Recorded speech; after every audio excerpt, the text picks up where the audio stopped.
Jemi sërish të bashku në këto minutat të fundit të start për mëngjesjen e kësaj të martë, ndërkohë që do ndalemi tek një raport mjaft interesant i Eurostat që tregon se vajzat e moshës 16 deri 19 vjeç në Bashkimin Evropian po spikasin në krijimin e përmbajtjes digjitale si editimi i fotove, videove apo gjithçka tjetër që përmban kjo fushë. Ndërkohë, tek djemt kemi një prirje më të madhe drejt kodimit, por ajo që është vërtet befasuese është fakti që në Shqipëri duket sikur kemi një përmbysje të këtyre prirjeve, duke qenë se pikërisht vajzat shqiptare kanë përqindje më të lartë të përfshirjes në programim në rajon dhe renditen ndër të parat në të gjithë Europën. Për ta diskutuar këtë, kam ftuar në studio programuesin Elton Heta. Mirëmëngjes, mirë se erdhe, Elton. Mirëmëngjes, faleminderit për ftesën. Si e sheh këtë statistikë të fundit? Pra, në Bashkimin Evropian, vajzat janë ato që po dominojnë, po themi, në krijimin e kontentit, ndërkohë djemt janë prioritar në kodim dhe në Shqipëri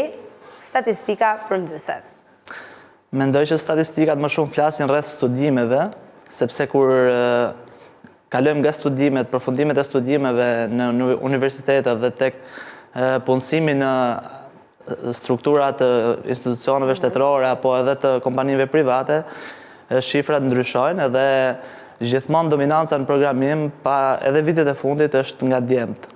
Pra, ti po më thua që vajzat mund të regjistrohen në një shkollë që ka të bëjë me programimin, të ndjekin një kurs që ka të bëjë me programimin, por kjo nuk përkthehet detyrimisht në një individ i cili është aktiv në tregun e punës. Po, shumë ndodh në fakt sepse është ai trendi që ndjek gjithmonë shqiptarët që një fushë që ka kërkesë në tregun e punës, gjithmonë shqiptarët janë prirur që të shkojnë të aplikojnë, të regjistrohen në një shkollë që ka të bëjë me atë, e pastaj ta shikojnë veten që ndoshta nuk janë për atë profesion.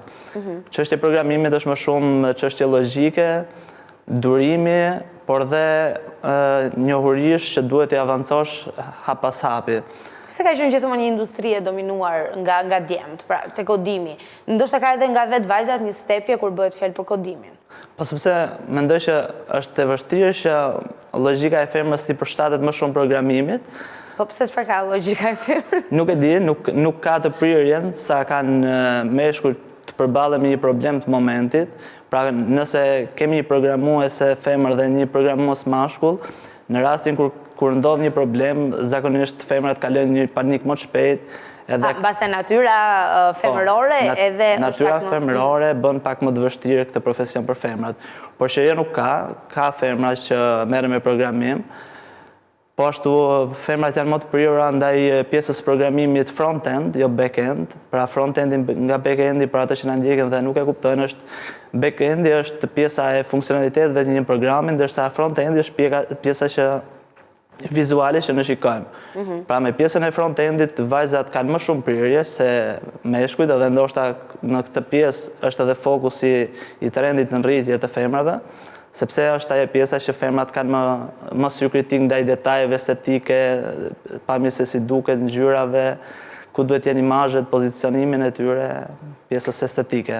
Megjithatë, të paktën nga lajmi tregohet që nga mosha 16 deri në 19 vjeç, 19.7% e vajzave janë të angazhuara në programim. Ndërkohë që sa i përket numrit të djemve janë 4.84%, kështu që edhe statistikat janë të diskutueshme në këtë rast. Megjithatë, patjetër që programimi është një fushë e cila po zhvillohet shumë gjatë viteve të fundit dhe këtu nuk ka pse të ekzistojë një ndarje gjinore, sepse patjetër edhe vajzat janë shumë të afta të bëjnë shumë mirë për sa kohë mund të kenë një prirje të tillë. Por ajo çfarë unë do doja të pyesja lidhet me pagesat. Ti e the që është si një trend në rritje, shumë shkojnë ndjekin një shkollë të caktuar, disa nuk e praktikojnë më tej në tregun e punës. Nga sa fillon paga minimale një programuesi në vendin tonë, nëse i referohemi Shqipërisë?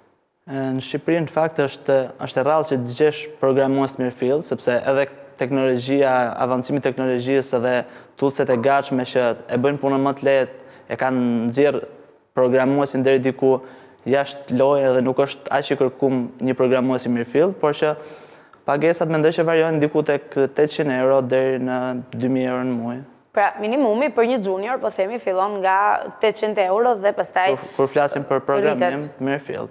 Pastaj, kur bëhet fjalë për programim të pjesshëm, pagesat mund të jenë edhe më të ulta që... Beson që do vazhdoj këtë trend, pra një kërkesë e lartë për programues?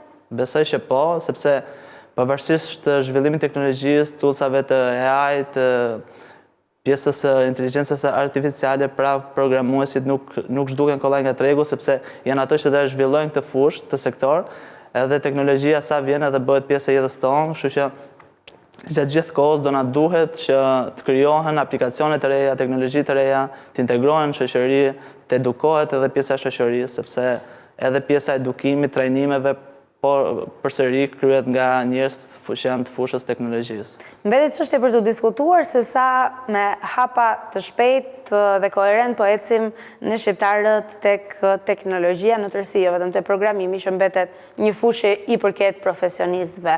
Ku jemi, a duhet të bëjmë më shumë, a jemi në hapat e duhur, ndërkohë që vendet të tjera janë duke zhvilluar inteligjencën artificiale në maksimumin e mundshëm, ku shndron Shqipëria? Për fat keq ne jemi gjithmonë mbrapa vendeve të tjera, por edhe disa shtete si Finlanda, mos gaboj dhe Suedia kanë filluar të tërheqen pak nga teknologjia dhe integrimi i tyre në shoqëri, se edhe nga problemet siç ishte rasti i djeshëm ku me Franca, Spanja dhe Portugalia patën në një blackout total. Një blackout total. Edhe kjo është frika dhe paniku që njerëzit i kanë ose më shumë si teknologjisë. Në rastet kur një problem ndodh dhe e gjithë bota është e digitalizuar, problemi është masiv dhe zgjidhja do kërkojë shumë kohë. Nëse do na ndodhte e njëjta situatë në Shqipëri, mbasi do ishim paksa më të papërgatitur për t'i dhënë një zgjidhje. Blackouti zgjati me orë të tëra në këto vende, kështu që po për nga ana tjetër në Shqipëri ne për shembull pagesat i kemi shumë kesh dhe nuk varemi nga teknologjia apo energjia elektrike, interneti. Pra këtë ta shohim si një aspekt pozitiv. Kjo është për Shqipërinë mund të jetë një aspekt pozitiv, ndërsa nëse do kemi një blackout total në Amerika për shembull në shtetet e zhvilluara, shumica e pagesave funksionon online.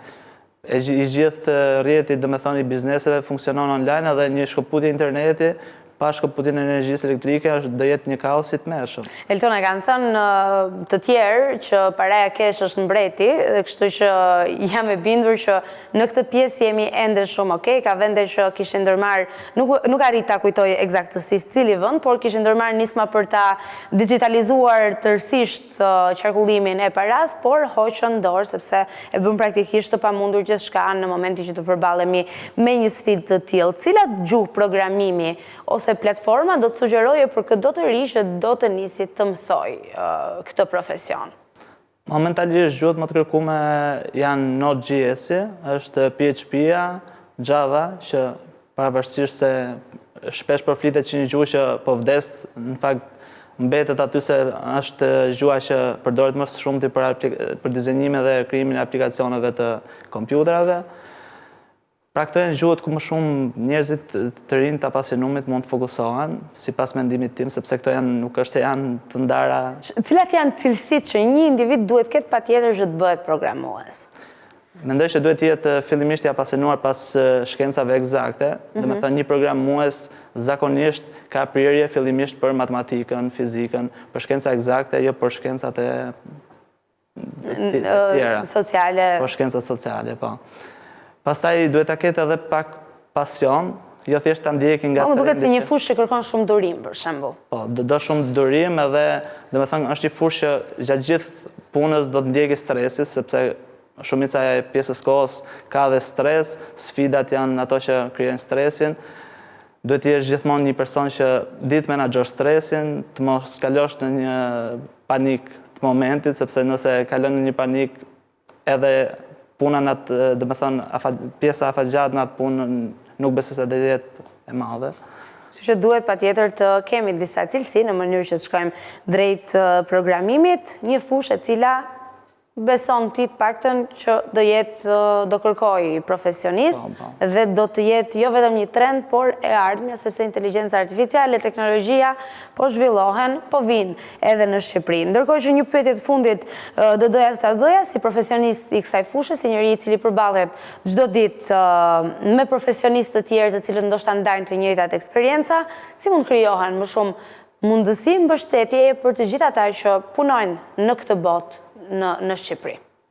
Mendoj që shteti mund të ndikojë duke kriju bashkëpunime me kompani të mëdha, duke ndihmuar të rinj për punësime edhe nga Shqipëria punojnë për kompanitë huaja, duke lehtësuar edhe pjesën e taksave të këtyre, sepse shumë kompanie përveç taksimit që ato kanë, pra pjesës fitimit tyre, është edhe 20% që i shtetit shqiptar që i ndjek.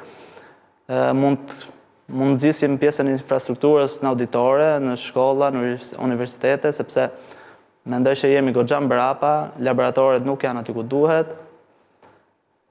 Dhe këto janë hapat e parë për të shkuar drejt një përmirësimi mendoj që në janë mbështetje. hapat e parë për një mbështetje ndaj të rinjve, ndaj pjesës teknologjisë. Dhe uroj që kjo të shërbej pse jo për të rritur akoma edhe më shumë numrin e djemve dhe të vajzave që punojnë në këtë fushë në Shqipëri. Elton, unë të falenderoj për bisedën edhe të uroj suksese në punën tuaj që duket e vështirë për ne të jashtme dhe për ne që nuk e kuptojmë dot, po kam përshtypjen e thjesht për ju që e bëni me pasion. Shumë faleminderit për ftesën, ishte kënaqësi.